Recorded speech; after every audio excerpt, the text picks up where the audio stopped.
By 2015, Misty Loggins had shared the stage with many of the Grand Ole Opry's biggest names. Her first music video, Talk Country to 'Em, went viral with over 250,000 views. Misty was a star on the rise when a successful routine ankle surgery on December 29, 2017, from a minor injury sustained while in the Arctic Circle with her retired Army Ranger brother triggered a rare neurological disease called complex regional pain syndrome, or CRPS. CRPS is a multifactorial neurological disease that has been called the suicide disease and is known as the most painful disease in the world by experts. There is no known cure. While the traditional pain scale goes to 10, CRPS has a pain scale that goes to 50. Misty was diagnosed with this chronic form, which not only affects her right leg, it left her in a debilitating state of constant pain and dangerously affected her entire body systems from her cardiac to her gastrointestinal. She was left bedbound and fighting for her life against a host of symptoms, some very bizarre. After multiple nerve block procedures and traditional medical treatments, which didn't improve her condition, her doctors told her they were sorry, but they had done all that they knew how to do. She was offered a computer implant in her spine, which had a slim chance of success for 2 years and was only for pain. Misty was left to find a way to survive on her own. For the last 3.5 years, Misty has relentlessly fought back against CRPS with a combination of natural therapies, including nutrition, supplements, physical therapy, meditation, EFT tapping, cognitive behavior therapy, minor therapies, and many others. Misty is still very much in the middle of her fight. However, as a chronic CRPS patient, she has seen improvements from the impossible, which shows her there is hope. Misty is not able to walk on her own and is still battling dangerous symptoms, but the improvement that she has made is nothing short of a miracle in action. November is CRPS Awareness Month, and we are both grateful for the chance to raise awareness and share her story of hope for others who may be going through their own struggles.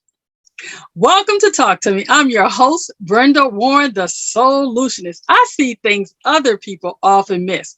I help people turn their mess or their mission into a message for the masses. And today, as stated in the intro, I am excited to have an amazing woman with me here today, Miss Misty Loggins, country singer, activist, and just all around phenomenal woman. Misty, welcome to the show. How are you today? Oh, thank you so much, Brenda. I am so blessed. I've been looking forward to coming on and talking with you for so long now, and I'm just so excited today's actually here. You Thank you know, for I having me on. I am too, Misty, because as you know, we took a break and we talked about doing this, and you said it was fine to do this when I come back from my Unfair Advantage Live in New York, which was amazing. And so I'm energized and I'm ready to do what we talked about, which was bring awareness to an illness that many people have never heard of. Because until I met you, I had never heard of it. And I am a chronic pain sufferer. And I'm going, oh my goodness. So I did have the opportunity to do some research while I was on hiatus to find out exactly what is complex regional pain syndrome. And it wasn't pretty, Misty, because I'm telling you, and I know you're going to tell us all about it. November is CRPS Awareness Month. And I was in awe, mainly because in the short time I've known you, you were so upbeat, bright, and happy. And I'm one of those people that when my doctor says, what's your pain level? And he asks me from a scale of 1 to 10, and I'm saying 12, I'm like going, you know what?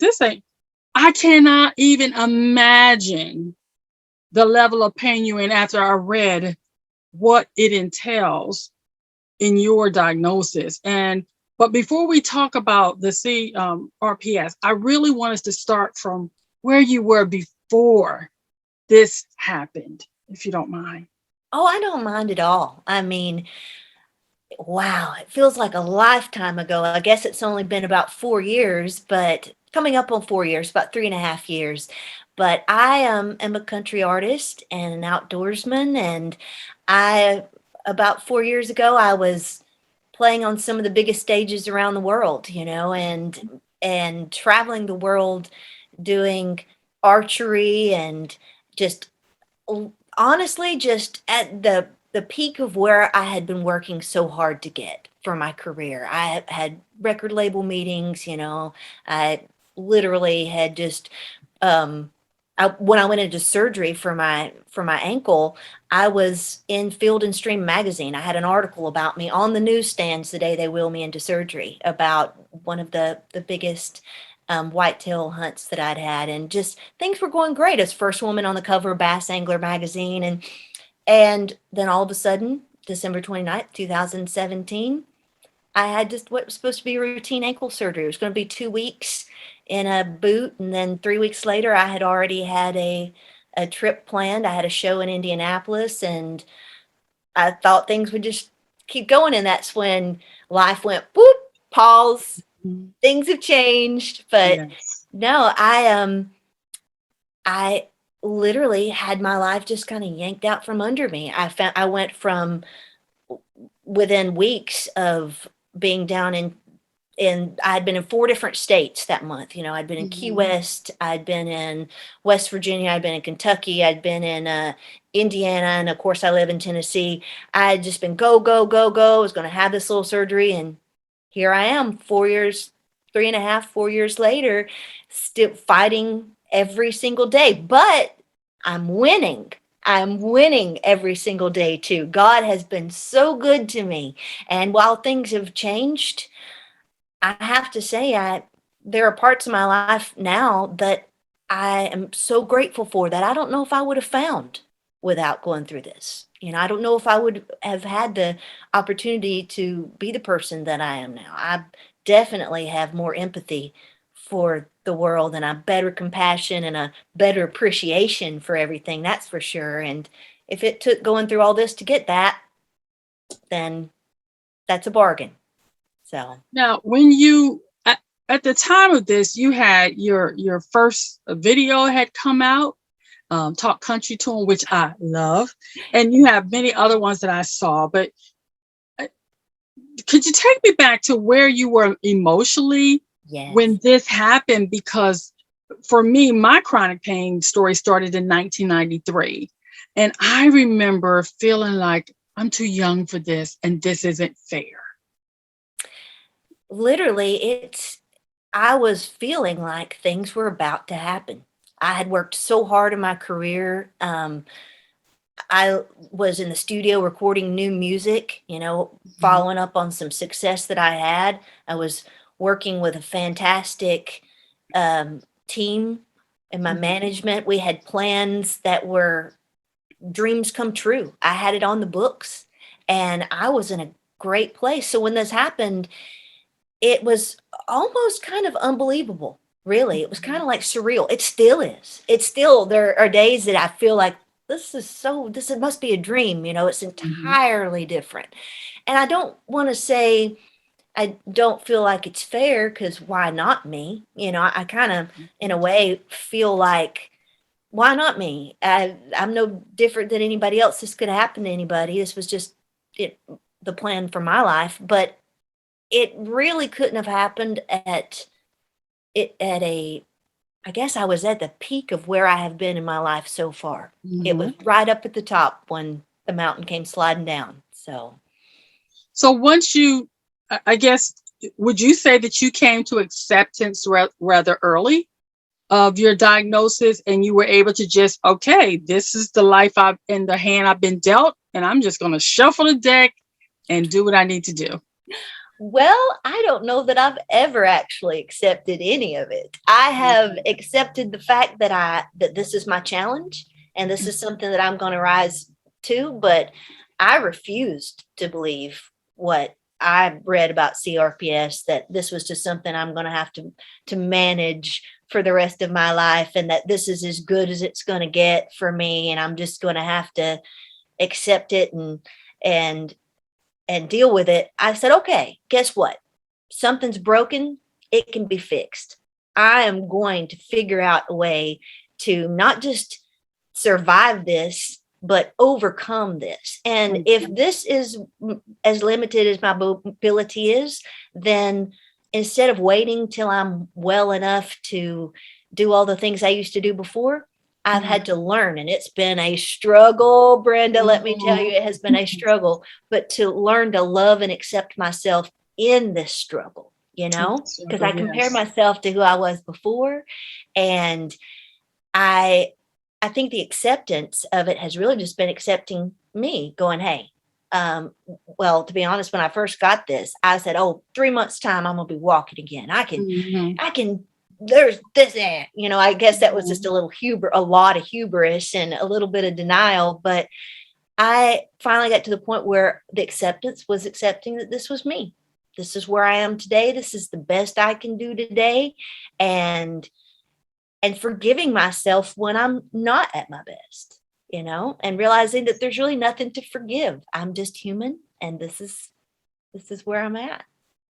Now, once you got to that point, are there certain things that maybe that you did in the past that you found new ways to do them, or was your musical career and your archery something that you totally had to let go of to manage and thrive successfully in your diagnosis? I had to totally change every single thing of my life, including my music and my archery. First of all, just to give you a little background on my symptoms, I was physically compromised. When I first came down with this, of course, it affected my right leg and spread up to my hip and my back, but it also affects all of my joints and my muscles. So I went from not being able to physically play the guitar, but even the sound of it, because it's a neurological disease, the sound was painful. I know that's crazy, but no, not to me. I understand that. Not to you. Until someone has dealt with chronic pain, it's a bizarre thing to explain. Like literally, physically, sounds and light can be painful. Yes. So I had to put down the things that I loved the most, and it was over.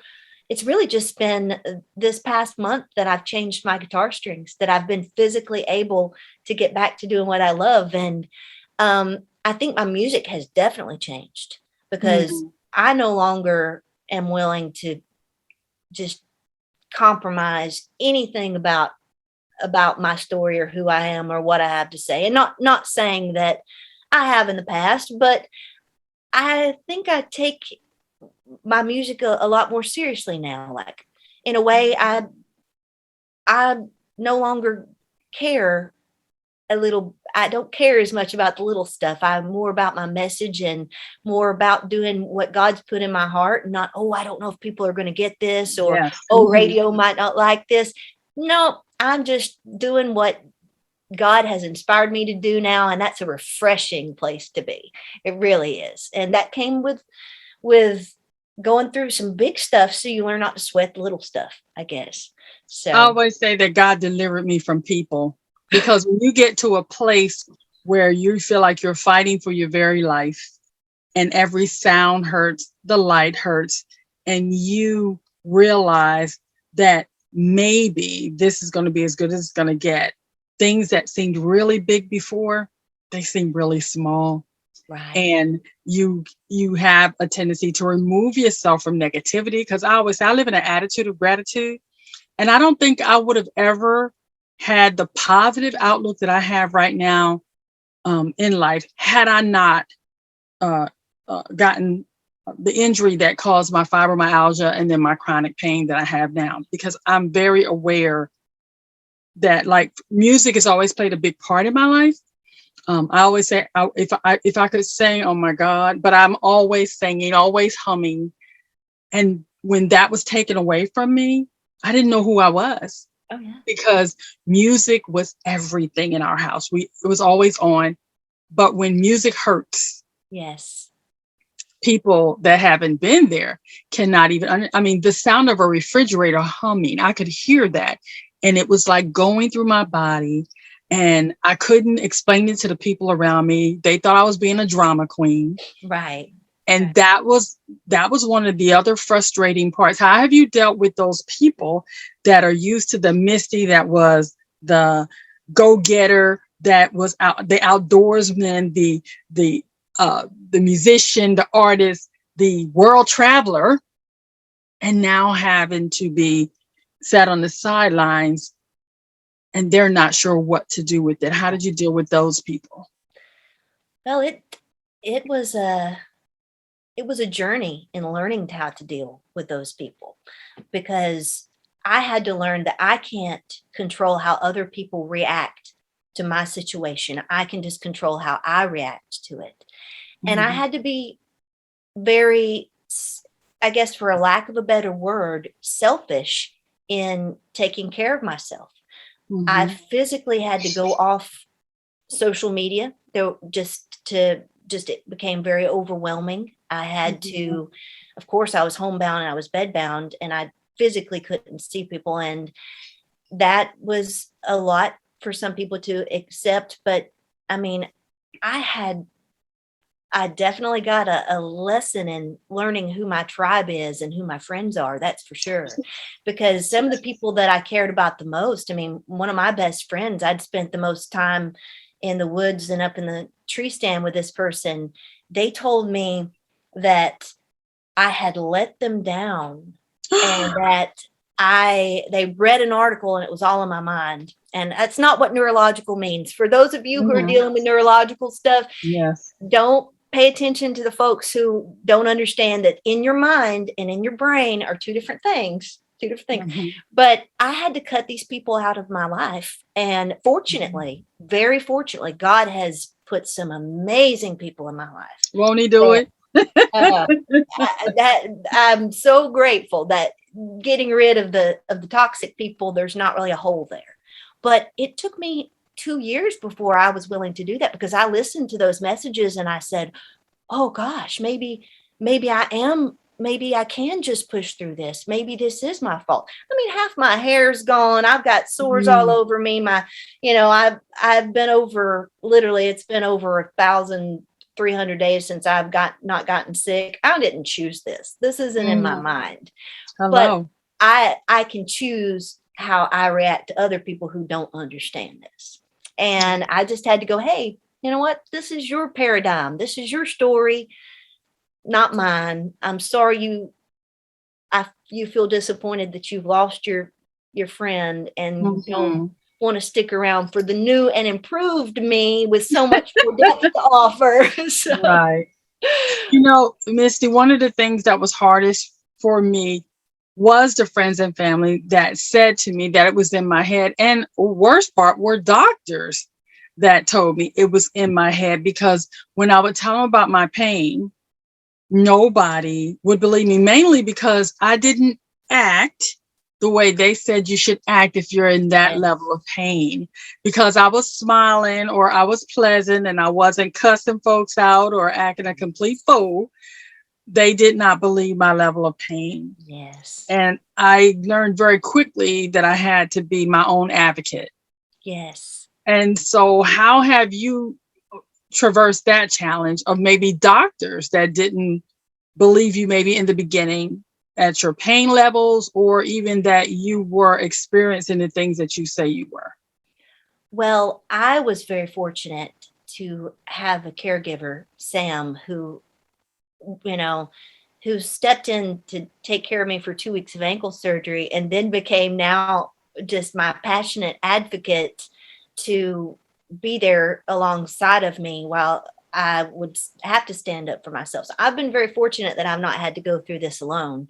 Mhm. And had he actually went and researched thousands of hours of seminars and learned all about this illness, became more of an expert than any of the doctors I had been seeing. But I'd never heard of CRPS until I was diagnosed with it. And I'm very, very fortunate that I had a physician's assistant who, when they saw my leg, because it took me a while to insist to my doctor, something's not right. Oh, you've just had surgery. You're fine. No, something's not right. And then weeks later, I'm in a fetal position screaming, and I can't touch my foot with a cloth. And, it was months of not even being able to touch it with a cloth. I couldn't wear a shoe for 2 years. And, just little things touching it were just excruciating.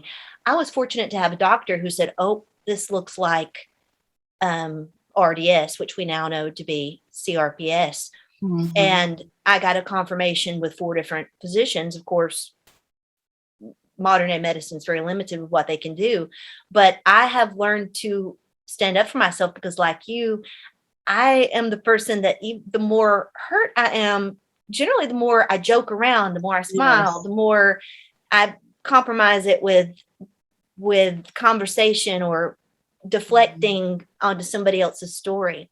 And the person who, when the doctor says, how are you? I'm like, oh, I'm fine, or I'm okay. And then Sam goes, no, she's not. She was screaming 2 hours ago. She's, not been able to eat in 6 days. She hasn't slept in 2 weeks. So I had someone there to say, hey, this isn't your time to be strong. This is your time to be honest. So, and that's one of the things I saw. I pulled up the sheet. That's why I was looking down, because I had noticed that this diagnosis can happen from a surgery, from a trauma. It can be genetic. There's so many different ways people, and I'm just so amazed that I've never heard of it before. And that it, although it is rare, they say a lot of people have it.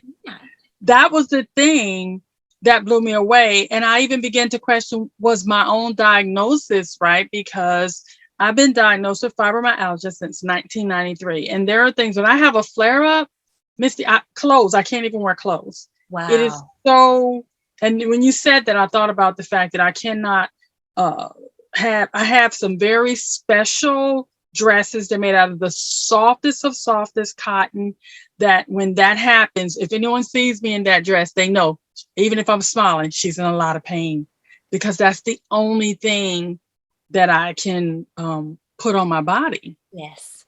And I think part of finding out about this, and it being a month that people knows it, how can people support someone like you with this diagnosis, that maybe they're just finding out that a loved one has it? How could they help that person? I think the most important thing you can do is to be willing to listen to somebody and be okay with them not wanting to open up about it. I know that may sound a little strange, but for me, a lot of times I'm not able to talk about what I'm going through.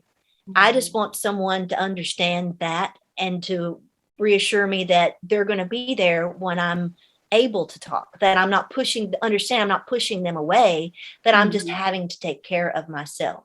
Another thing they can do is be active, learn about it. I mean, there's a lot of information on the internet to the point that it's almost overwhelming. I'm actually, this month of November, I'm going to be putting up some blogs from my caregiver, who is an amazing authority on CRPS now. I mean, he's had 3 years of constant research, and he is a very brilliant mind. I'm going to be putting up some blogs from him and some of the new research that they found on CRPS. The more people know, the more they can be understanding and go, oh, this is a very strange illness, but it is an illness. It's not, it's not them, it's their illness. And it makes you more understanding. And really just check in. Even if you don't get a response back or a text back, just send that note, send that message going, hey, I'm thinking of you. You don't have to write back, but I'm thinking of you. You got this. That's the most important thing you can do, and be understanding when they can't reach back out. Because I literally have had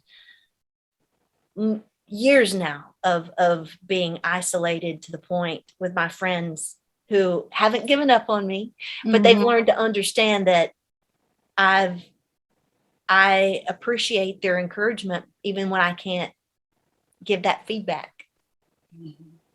How has the pandemic been a challenge for you with your diagnosis? Oh, gracious. It was awful because, in a way, oh my gosh, I hesitate to say this. I almost felt like I brought this on the world. Here I was thinking nobody will ever know what it's like to be stuck in your house for 2 years, literally only left the house to go to the doctor for 2 years. Mm-hmm. The world will never understand. Boom. Now we all understand. But maybe I just got a head start on the empathy with knowing now what everyone else is going through. But it changed a lot for me because I had an amazing, one of the things that has gotten me physically so much better was I have an amazing chiropractor, Dr. Hayes at Hayes Chiropractic in Nashville, Tennessee, and my incredible massage and physical therapist there, Toby. I would go see several times a week, and just to keep my mobility going. And we have some very painful therapy we have to do, but but he is someone with his massage, but he is someone who is very gifted at it. And when this happened, it cut down my in-office therapy. So I literally went from, I've only left my house maybe 12 times in the past year. And that's to go sit in the parking lot at the grocery store with my caregiver. But so it cut down on my outlet of getting to see people in the actual physical therapy. So I regressed quite a bit at the beginning of the pandemic. I did, but I'm proud to say I am getting that ground back. I'm taking all that ground back from CRPS. We're winning. Now, one of the things for me that was, I think, the hardest part for me, even though I was married, was how my illness affected my personal relationships with my intimate partner. And that was challenging. And it's even more challenging now that I'm divorced, because I'm thinking someone that doesn't understand chronic pain would have a hard time being in a relationship with me, because there are times when touching me is not an option. Yeah. And so when I think about that with all the other challenges in there, how have you navigated that? Because people now, with the awareness thing, how does some because I was surprised how many young women and men have this. What advice would you give to them about that? Well, first of all, be honest with somebody that you're dating. I would say don't try to hide who you are or how you're feeling or what you're going through, because that will lead to problems if you do later on. Be honest, be upfront. And remember, this is an illness. This isn't you. It's no different than having bronchitis. Honestly, it's not. It's something in your body is not working the way it's supposed to, and you're trying to get toward being healthy. So there's nothing embarrassing about saying, hey, I have a chronic illness. This is where my limitations. So you're just going to have to put up with all my awesome jokes, my great company for a while. The fact that I love to watch some sci-fi, we can hang out, we will Netflix and literally chill. And there you go. So you Netflix find and somebody who's okay with that. No, and I am very fortunate. I have someone who loves me for me, and I've been the one who's have to relearn to love myself. I've been lucky enough to have someone who is. That's a blessing. I am very blessed. That's a blessing. What would you say is a new talent you discovered that you didn't know you had because of your illness? Oh my gosh, that's a really amazing question. I haven't even thought about that. Well, that kind of leads me into one of the things I've been doing for therapy, because CRPS is in the brain, and one of the things I've learned to do to try to overcome my pain levels is you turn the pain down like a radio in the background. So I started focusing on positive things. I thought, what is the most challenging thing I can learn to do? So I started learning to speak different languages. So I started learning Chinese on this app I got for free on my phone, and I started learning. I'd already learned Spanish, but polishing up on my Spanish skills, and I didn't realize just how much I love other languages, but I just didn't realize how much I just love learning them. And I set myself a goal that one day I'm actually going to sing a song in Chinese. I thought that's the most challenging thing I can think of is learn Chinese, I right? can't wait to hear it. We will try. That's good. Okay, tell me, what is something that you would like to do more of? Oh, goodness. I'd like to laugh more.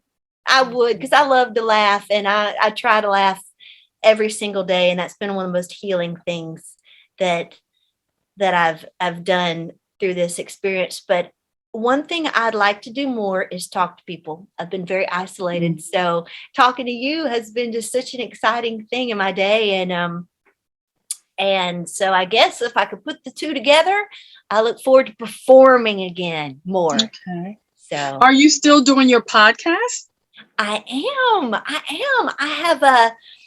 I have been doing a podcast for, speaking of things that rare of talents. I have a talent of watching MMA. I'm not a mixed martial artist, guys. I'm a super fan, and I finally getting to take a little time off for the past few years. I've gotten to watch all the UFC fights in real time. So I started interviewing some of the UFC fighters and some of the MMA up and coming fighters, coaches, and sports analysts on Spill It, Misty's MMA Tea Time. And I have them into my kitchen virtually, and we talk mixed martial arts and have fun and drink some tea. So what would you say has been your most fun experience doing that podcast? Well, it's very, very new. I've only done it the past couple of months, and every single one of them have been a hoot. Let's see. I would say the most fun experience has been just meeting some of these people that I get to watch fight. I can't even pick a name. Like, I watch these folks on TV and I keep getting back up after they've been knocked down, and they've given me such inspiration. And here they are having a conversation with me. So that's been really cool.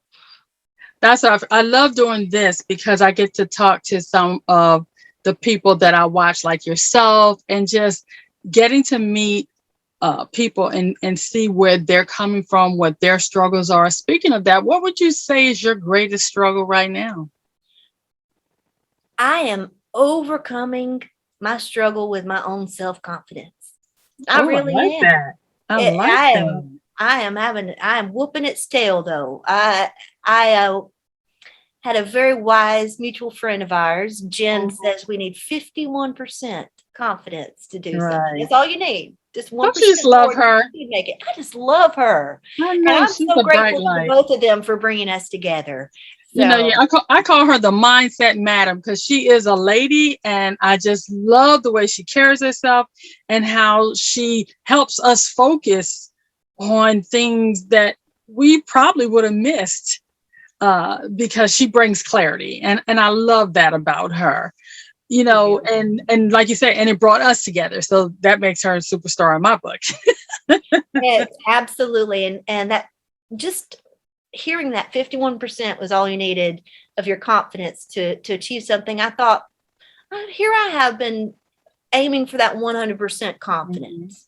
And I that's a great goal. But in the meantime, I'm just going to have the confidence every day that I have enough to get me through that day to do what I need to do. And that's where my struggle has been, is working on my confidence. But as you worked on your confidence and the people around you can see that happening, what is one thing that a friend has done for you recently that helped boost your confidence?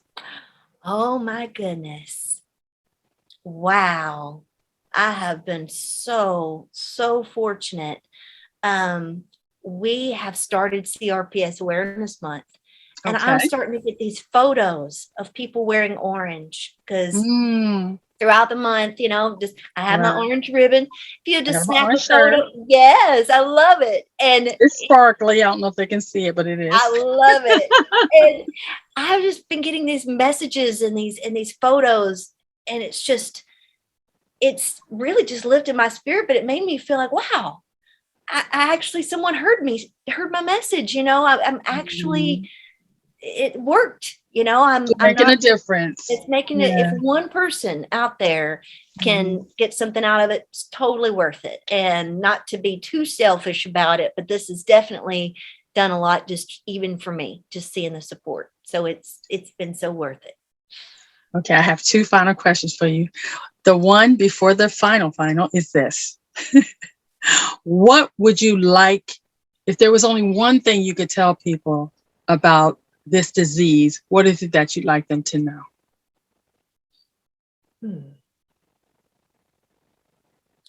I could tell, well, one thing about it, gracious, they don't call it complex for nothing, and it is called the suicide disease because a lot of people give up hope, because if you really do believe that this is as good as it's going to get, it'd be really tough to sign up for a lifetime of it. It really would. I have a new understanding now of why people make choices that they do sometimes. And it's not them making a choice, it's an illness making a choice, but it's not easy to deal with. So I guess the one thing I would say is there is hope.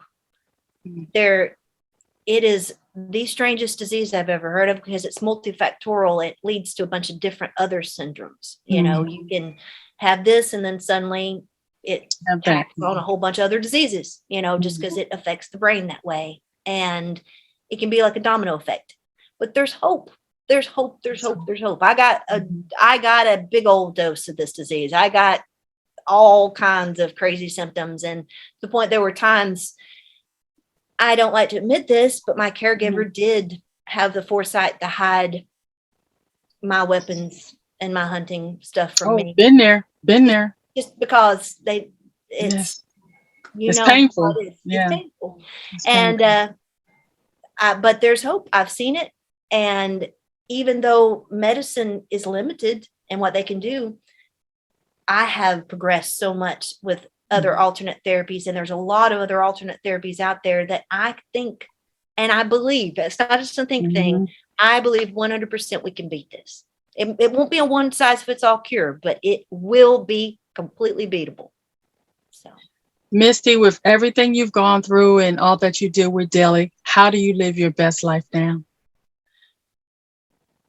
I keep my eyes on God. Period. I just know that if I do that, if he'll open the door, I'll walk through it. And that way I don't have to make any decisions other than that. Just one day at a time, Lord, you just open the doors, show me the way, and I'll walk through it. And because otherwise I don't know that I could live my best life. That's just me. And just eyes on the Lord. Misty, that is a perfect place to keep our eyes, and that's always a great view in my book. And I'd like to thank you for coming here on Talk to Me and talking to me today. It has been my absolute pleasure. And I'd like you to stand by while I do my favorite part of the show. It is to thank a veteran. If you are a veteran of the United States of America and you've served this country, I'd like to say thank you. From one veteran to another, your service matters, and it made a difference in my life, and I thank you for it. And for those of you watching, if you like to learn more about complex regional pain syndrome, there will be a link at the end of this broadcast that will tell you exactly where to go, where you can find information. It'll also be listed in the description. And as Misty said, there is hope. And you can tap into that hope by changing your mindset around chronic pain. Find out who has chronic pain therapies. There are counselors, there are doctors, there are people like Misty that are spreading awareness that there is hope past the pain, that you can have a vibrant, full life in spite of the pain. You tap in also by announcing that you will not give into the pain because you are a warrior and you are not going to quit. Then you get some accountability from friends, families, doctors, therapists, caregivers, and people like Misty and myself that have dealt with this for years to let you know this too shall pass, and there is a path to healing and hope and peace. Then we want you to prepare yourself for the change that's coming, because pain won't last always. Some days will be worse than others, but there are days when you can just sit and Netflix and chill. Then I want you to imagine what your life would be like if you didn't give in to the pain, if you didn't let your mind drift to all the negativity that chronic pain can cause, and choose to learn a new language. Maybe you'll learn to speak Chinese, or learn to play an instrument, or just turn on some music, or again, Netflix and chill. The key is to imagine what you need to do for self-care so that you can live a better life. And then I want you to nurture that thought. Nurture the fact that you are fearfully and wonderfully made in spite of the pain, and that you have a choice. You can choose to live in the negative, or you can choose to deal with the cards that you've been dealt and stack your deck to success by tapping in to the greatness that God placed inside you. I hope that something was said today that has blessed you and will give you a peace and an understanding that you are not alone. Because Misty and I both have been dealing with chronic pain for years, and we're here to tell you there is hope on the other side, and you are not alone. Misty, do you have any final thoughts you'd like to share with the audience? I just want to say thank you for your service, Brenda. Thank And you. yes, thank you, veterans. I'm so grateful for all that you're willing to do for my freedom. And so I'm so honored to have been on your show today. This is just, this has been so healing for me. It truly, truly has. And I'm grateful for your friendship, Brenda. I really, really am. Thank you for having me on today. And I'm grateful for yours. Hey, you guys, make sure you take the time to go check out Misty on social media. She is out there. There's mistyloggins.com, Misty Loggins on IG, Misty Loggins Music on Facebook, and she's also on Twitter, y'all. It'll also be in the description box. Remember, the choices you make today will be the reality you live tomorrow. Choose wisely and choose pain freedom, because it's out there, y'all. Be blessed.